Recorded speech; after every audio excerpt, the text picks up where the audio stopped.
পিতৃযজ্ঞ কাকে বলে? এই সুন্দর পৃথিবীতে আমরা কোত্থেকে পেয়েছি? পিতামাতার মাধ্যমে। এই জন্য পিতামাতাকে প্রণাম, ভক্তি, শ্রদ্ধা করতে হবে হবে হবে।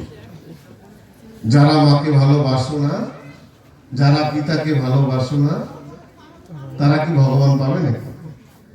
ভগবানকেও ডাকতে হবে, পিতামাতাকেও শ্রদ্ধা ভক্তি অর্পণ করতে হবে।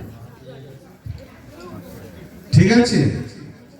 তাহলে ভগবানকে ভজন তো করবোই, পিতামাতাকে বাদ দিয়ে নাকি? কথা বলুন, বাদ দিয়ে? তাহলে পিতামাতাকে ভক্তি শ্রদ্ধা করলেই পিতৃযজ্ঞ হয়ে যায়। এই যারা আছো, আমার ধর্মে দেবী, তুমি অন্য ধর্মে নও, তবে কেন হে দেবী ধর্মান্তরিত হও। আমাদের শ্রীমদ্ ভগবত গীতায় ৩য় অধ্যায়ে ৩৫ নং শ্লোকে আছে, কি আছে? নিজের ধর্ম দোষ বিশিষ্ট হলেও তা উত্তম রূপে পালন করা কর্তব্য। শ্রেয়ান সধর্ম বিগুণ পর ধর্মাৎ অনুষ্ঠিতা, সধর্মে নিধনম শ্রেয় পর ধর্ম ভয়াবহ। নিজের ধর্ম কিঞ্চিত দোষ বিশিষ্ট হলেও তা উত্তম রূপে পালন করা দরকার। অন্যের ধর্ম ভয়াবহ, নিজের ধর্মের মৃত্যু শ্রেয়। যারা আমাদের ধর্ম থেকে অন্য ধর্মে চলে যায়, তারা 3টা সম্প্রদায়ের সাথে কি করে? বেইমানি করে। যেমন ভগবান তোমাকে সনাতন ধর্মে পাঠিয়েছে, তুমি ভগবানের সাথে বিশ্বাসঘাতকতা করলে। তুমি একটা সমাজ, এই সমাজ, সনাতন সমাজের সাথে তুমি বিশ্বাসঘাতকতা করলে। এই পৃথিবীতে যাদের মাধ্যমে তুমি এসছো, পিতা এবং মাতা, তাদের সাথেও তুমি বিশ্বাসঘাতকতা করলে। পিতাই তো। তাহলে আমাদের ধর্মে দেবী তুমি কেমন করে দেবী?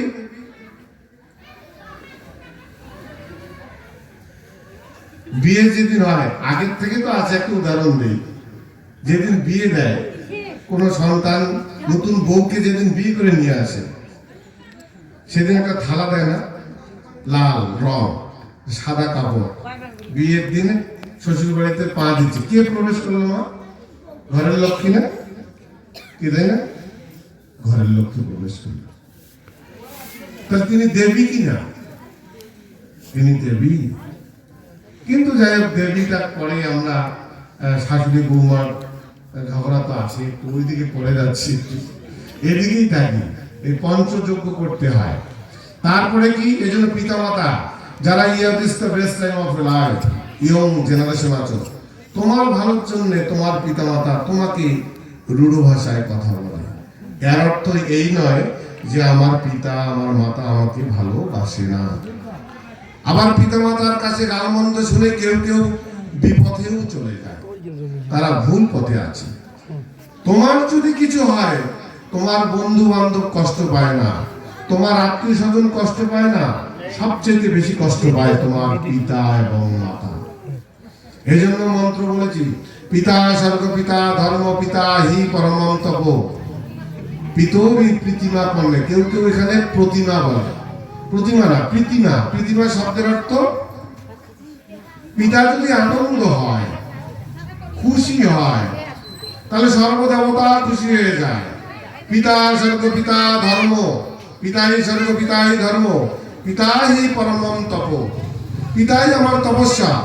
পিতরি প্রীতিমা পণ্যে, প্রীতিমা শব্দের অর্থ হচ্ছে আনন্দিত হয়, পিতা যদি খুশি হয়। প্রিয়ন্তে সর্বদেবতা, সর্বদেবতারাও খুশি হয়। জয় জয় মাতা পিতা প্রেমানন্দে। ঋষিযজ্ঞ কি মা? ঋষিযজ্ঞ হচ্ছে অনেক শাস্ত্র গ্রন্থগুলো ঋষিরা কষ্ট করে তৈরি করেছে।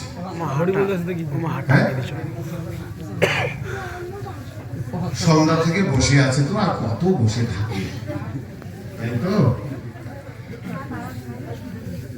শেষ করে দিই।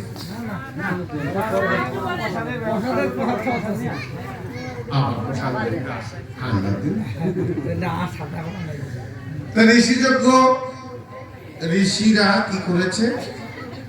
গ্রন্থাদি এই যে ব্যাসদেব 4 বেদ 14 শাস্ত্র রচনা করেছে, একটু হলেও আমাদের যেমন শ্রীমদ্ ভগবত গীতা একটু হলেও পাঠ করতে হবে। শুনুন মা, ইত্যেতানি জপে নিত্যম নরনিশ্চল মানস জ্ঞান সিদ্ধিম লভে নিত্যম তথান্তে পরমম পদম। গীতা খুব কঠিন সংস্কৃত ভাষা, যদিও না পারেন ইত্যেতানি জপে নিত্যম, এই যে গঙ্গা, গীতা, সাবিত্রী, সীতা, সত্যা, পতিব্রতা, ব্রহ্মা, বলি, ব্রহ্ম বিদ্যা, ত্রিসন্ধ্যা, মুক্তি গেহিনী, অর্ধমাত্রা, চিদানন্দা, ভবগ্নি, ভ্রান্তি নাশিনী, বেদত্রয়ী, পরানন্দা, তত্ত্বার্থ জ্ঞান মঞ্জরি। এই 18টি নাম বলবেন।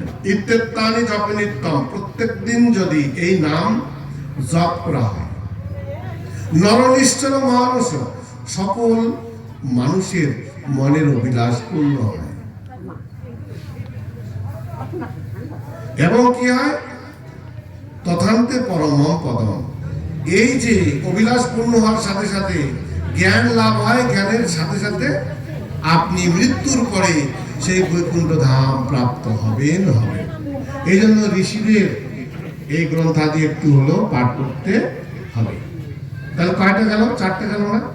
ব্রহ্মযজ্ঞ বা দেবযজ্ঞ, তারপরে পিতৃযজ্ঞ, পিতামাতাকে শ্রদ্ধা করতে হবে, এটা একটা যজ্ঞ। তারপরে ঋষিযজ্ঞ 3টে গেল।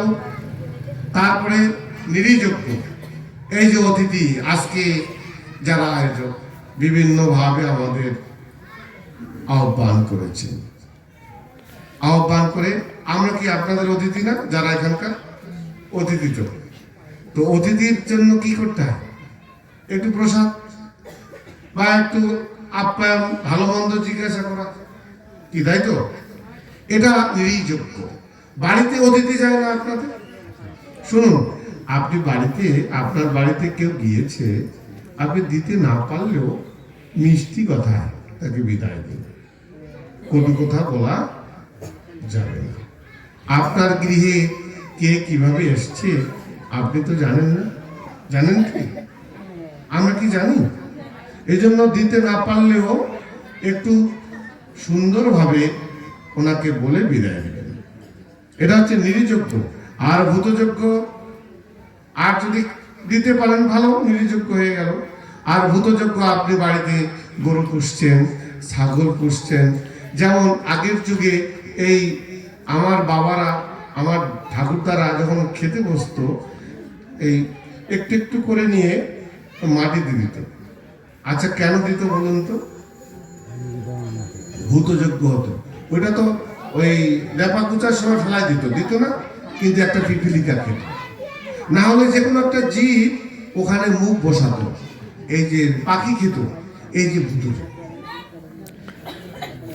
কেউ কেউ বলে এরা খাওয়ার সময় এখানে দেয় কেন, কেউ কেউ বলে, কিন্তু কেন দেয় এটা একটা মর্মার্থ আছে, আছে না?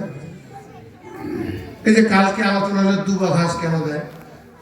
আরে বাবা, দুর্বা ঘাস হচ্ছে অমর, শতায়ু, তারও বেশি, কি তাই তো? তাহলে কয়টা যজ্ঞ হলো? 5টা।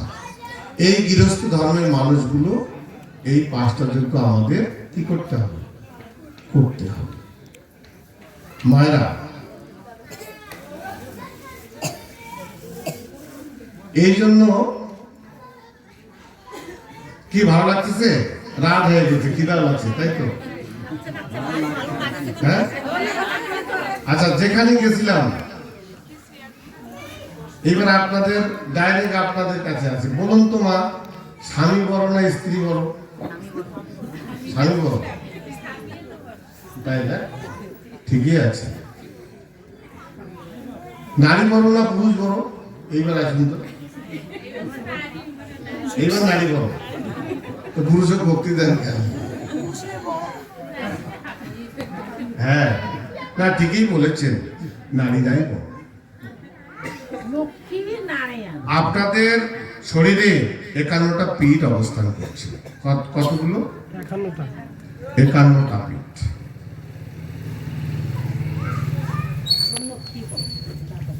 হ্যাঁ কি বললেন? না ঠিক আছে, এই জন্য নারী সর্বোৎকৃষ্ট। প্রমাণ কোথায় জানেন? আপনারা ভগবান শিব মা পার্বতীর কথা শুনেছেন তো, না শুনলেন না কিছুক্ষণ আগে? দক্ষরাজ একটা যজ্ঞ করেছিল। কি করেছিল? যজ্ঞ। শিবকে নিমন্ত্রণ করেন নাই। শ্মশানে মশানে থাকে, ছাই ভস্ম মাখে, ওই সাপ গোলায় ঝুলায়, এই জন্য নিমন্ত্রণ করেন নাই। তো মা সতী তখন কিন্তু সতী হিসেবে ছিল, 16তম কন্যা দক্ষরাজের। আর পরে যিনি এসছেন মা দুর্গা, দুর্গতি না আসেনি, এই হিমালয়ের কন্যা। এখানে কিন্তু ভাগ আছে, সতী দেহত্যাগ করেছে।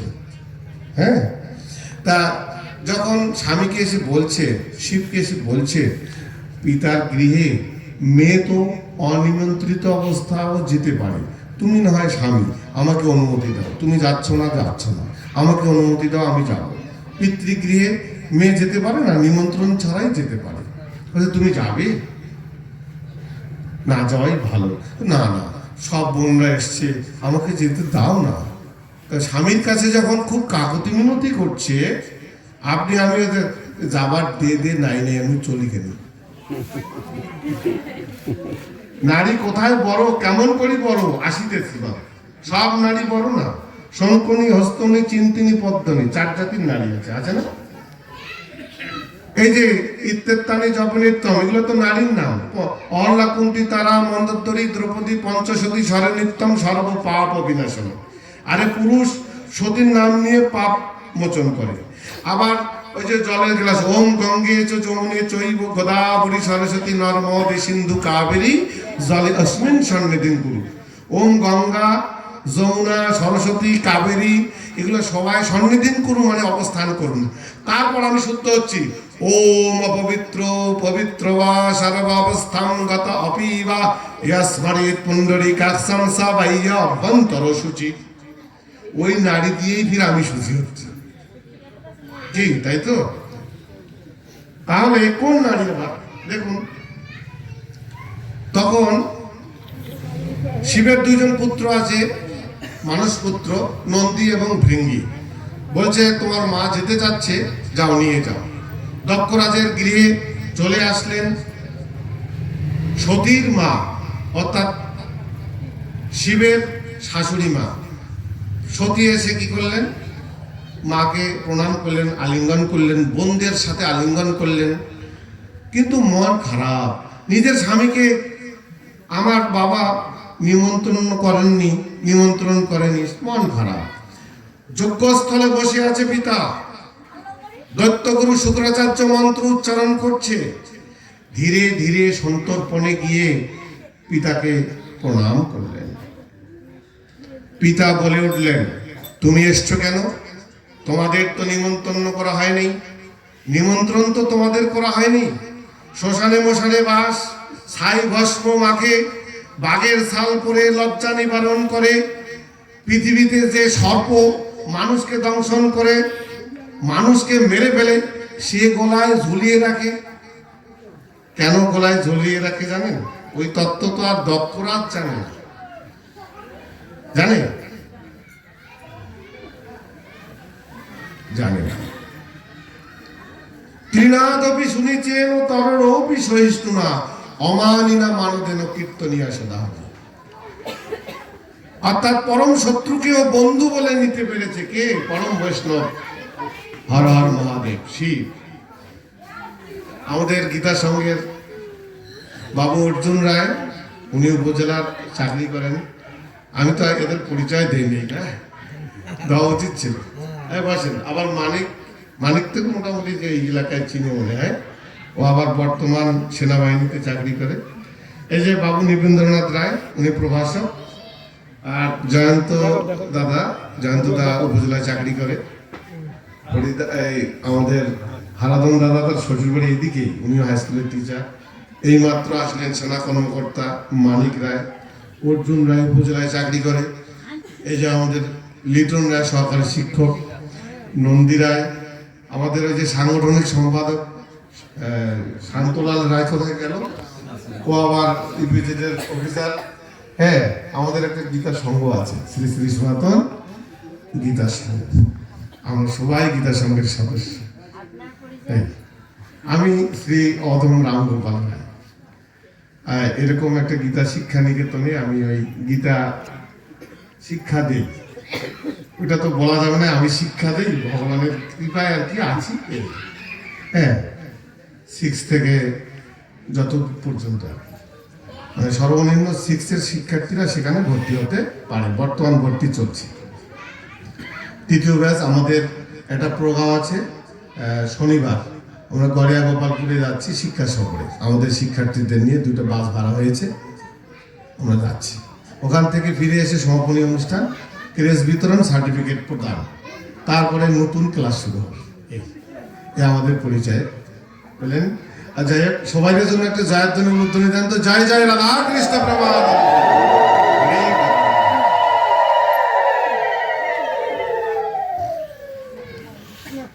তারপরে পিতাকে যখন প্রণাম করলেন পিতা, তখন পিতা কিন্তু ভর্ৎসনা করছে যে তোমাকে ছাই ভস্ম মাখে সে এসছে নাকি। কিন্তু এবার নিজের মেয়ে কি বললেন জানেন? পিতা, স্বামী নিন্দা করো না, কোনো সতী নারী স্বামী নিন্দা শুনতে চায় না। কি বললেন? কোনো সতী নারী স্বামী নিন্দা শোনা মহাপাপ। স্বামী নিন্দা শোনা মহাপাপ, ওরা তো দূরের কথা।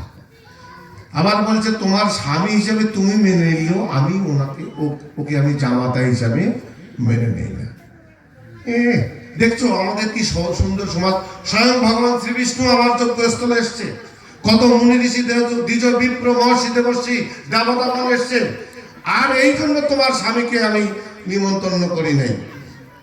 ও বাঘের ছাল পরে এই আমার যজ্ঞস্থলে আসবে, ছাই ভস্ম মেখে থাকে, ও আমাদের এখানে আসবে। পিতা, আমি অনুরোধ করছি তুমি আমার সামনে আমার স্বামীর নিন্দা করো না। বারবার বলছেন, আর বাবা বারবার স্বামী নিন্দা করছেন। এক সময় সতী বলে ফেললেন, বাবা তোমার 4টা অংশ আমার শরীরে আছে, এই জন্য তোমার এত অহংকার, কিন্তু মেয়ে হিসেবে তোমাকে আমি অপমান করতে পারছি না। তবে যেটা আমি করতে যাচ্ছি তুমি কল্পনাও করতে পারবে না পিতা। কি করতে পারো? আমি এই দেহ রাখবো না। তখন তিনি কি করলেন? প্রাণ অপান ব্যয় উদান সমানকে রুদ্ধ করে আজ্ঞা চক্রে মূলাধারে বসি পঞ্চচক্র বেদি আজ্ঞা চক্রে বসি থাকুন নিরবধি। জাগিলে সেই শক্তি ভবরোগের মুক্তি অগতির গতি চিনিবে তখন। সেই পরমাত্মার সাথে জীবাত্মার মিলন ঘটিয়ে ব্রহ্মদ্বার দিয়ে, আমাদের 9টা দ্বার আছে না? 2 চক্ষু, কান, নাক, মুখ, কয়টা? 2, 4, 5, 6, 7, আর নিচে 2টা, 9 মহাদ্বার, তাই না? আরে এই যে আরেকটা আছে 10টা ব্রহ্মদ্বার, কেউ কেউ বলে খিড়কি। এই ব্রহ্মদ্বার দিয়ে সমাধিস্থ অবস্থায় মা পার্বতী দেহ ত্যাগ করলেন। নন্দী ভৃঙ্গি এসে দেখলেন মা আর নেই। তিনি এই জাগতিক মায়ার বাঁধন ছেড়ে তিনি প্রাণবায়ুকে জীবাত্মার পরমাত্মার সাথে লিঙ্ক করে বের করে দিয়েছেন। ভগবান কৈলাসপতি শিবের কাছে সংবাদ গেল, তিনি এসে দেখলেন আমার পার্বতী নেই।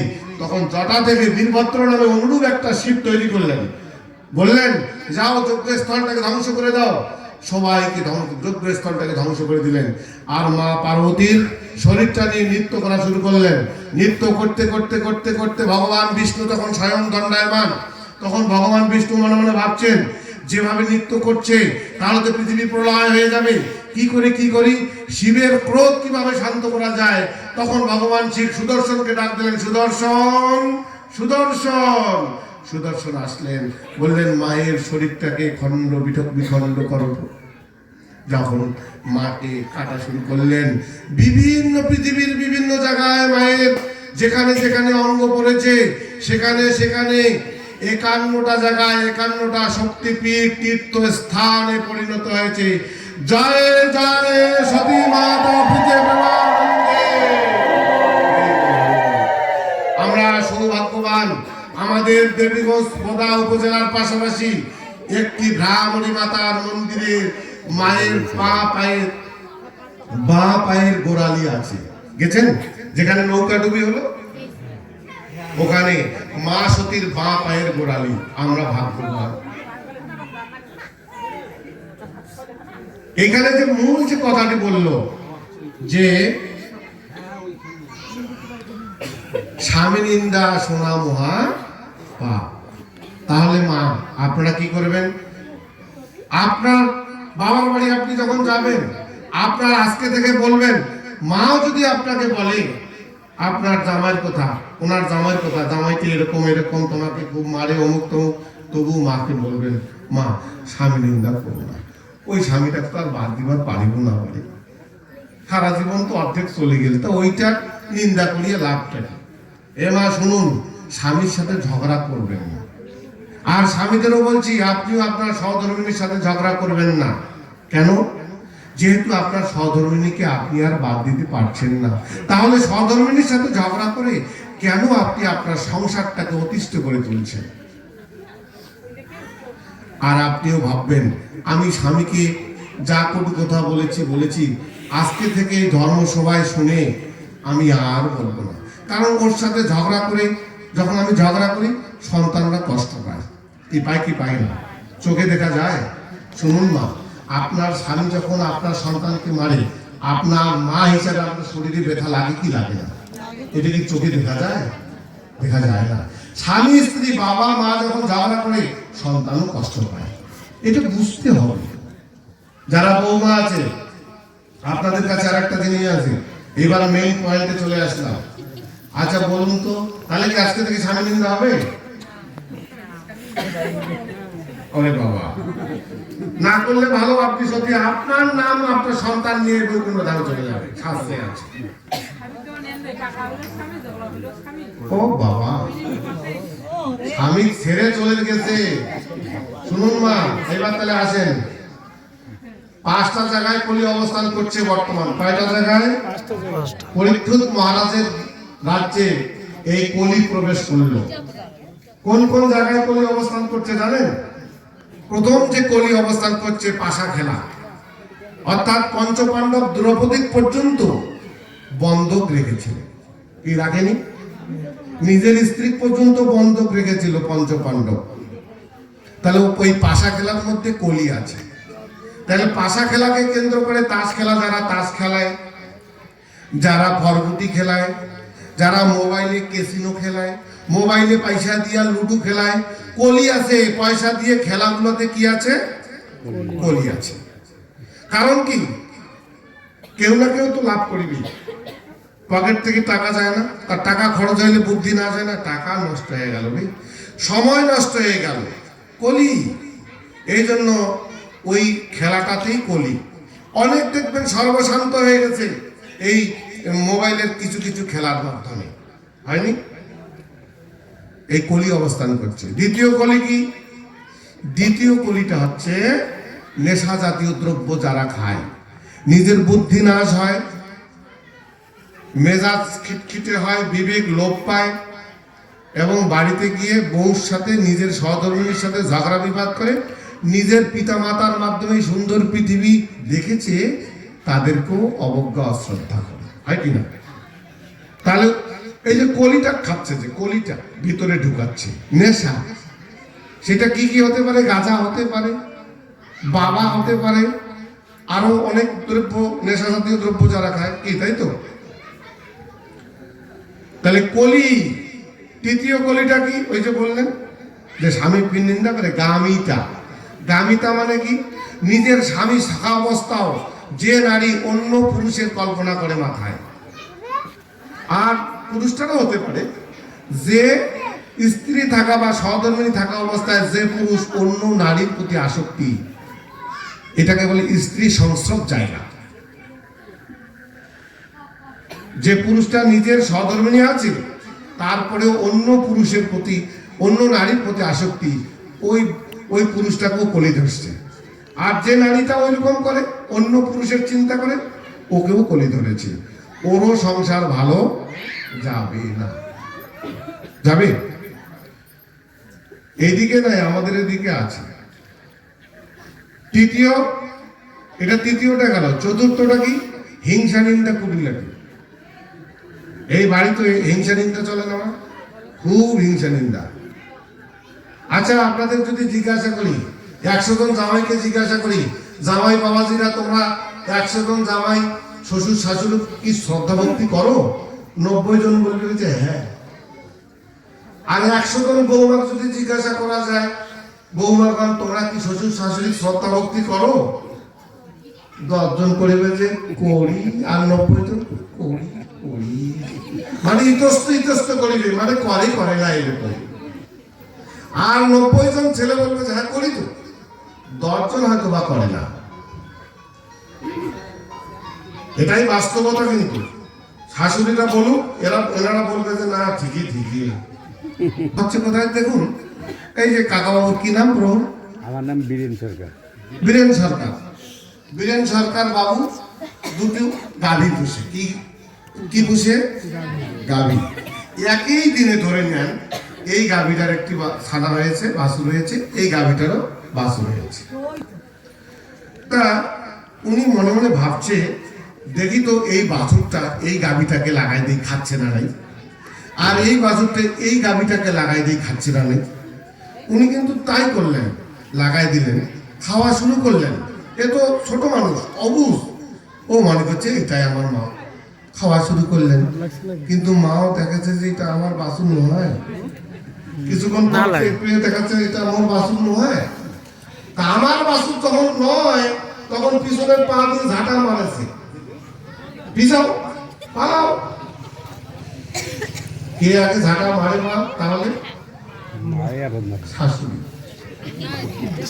ওই বাছুরটা তো স্বচ্ছ পবিত্র নির্মল মন নিয়ে 3 মাস 4 মাস 6 মাস আপনার বুদ্ধি কথা বলেছে কি? বলে আপনার ঘরের লক্ষ্মী আসলো বাড়িতে। কেমন করে আসলো? ওই যে আমাদের ক্ষত্রিয়দের মধ্যে হয় না, সাহা কুন্দু, তাদের মধ্যে দেখা যায় নিজের ছেলে যখন নতুন বউ নিয়ে এসছে বাড়িতে, একটি থালার মধ্যে রং দিয়ে একটি ছোট্ট কাপড় দিয়েছে সাদা, এই যে রং দিয়েছে জলের, ওইখানে পা দিয়ে ঘরের লক্ষ্মী প্রথম ধীরে ধীরে প্রবেশ করলো। কে প্রবেশ করলো? মা লক্ষ্মী। মা লক্ষ্মী তাহলে পুত্রবধূ মানে আমার মা লক্ষ্মী। আর মা লক্ষ্মীকে আপনি 6 মাস চাইতে না চাইতে আপনি বলা শুরু করলেন, তোমার বাবা তরকারি রান্না শিখায় নাই, তরকারি কি রাখলে কি শিখছে, কি শিখে শুরু হয়ে গেল। আর বৌমা শুনতে শুনতে একদিন, তোমরা তো খুব শিখে, তাহলে কি হলো? লাগে গেল। ওই যে এত বাসু, এ নয় পশু মানুষ, এ নয় পশু। শুনুন মা, না শুনেন কেন? অপেক্ষা করেন, আসিতেছি। খালি দোষ দিচ্ছেন কেন?